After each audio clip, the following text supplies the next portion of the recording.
Warning. Listening to an old guy talk about Greek, Hebrew, and Aramaic words and their definitions may cause drowsiness, up to and including falling into a coma. Therefore, if you are watching this video while operating heavy machinery, flying a jumbo jet, or wrestling a grizzly bear, please pause the video, shut off the machinery, land the jumbo jet, and pin that furry monster to the mat before finishing this lesson.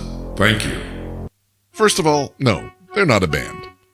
The word doulos means slave, and it is used 125 times in the New Testament to refer to followers of Christ.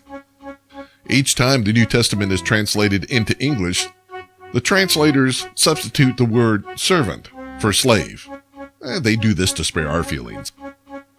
When Jesus was on earth recruiting followers, he was recruiting people who would give up all their rights, not to a government or an ideology or even a church, but to God himself. The Apostle Paul proudly declared that he, Paul, was a slave of Christ Jesus.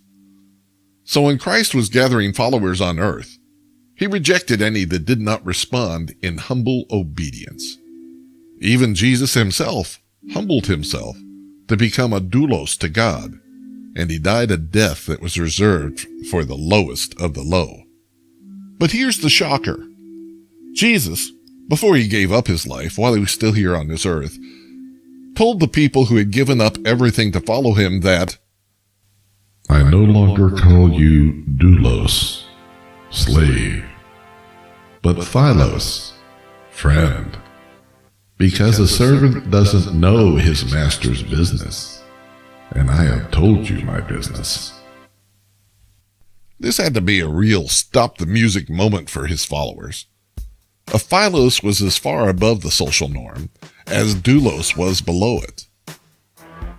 If you truly come to Jesus with the heart of a doulos, he will make you a philos, a friend to God, and more than a friend, he will make you an adopted child of his.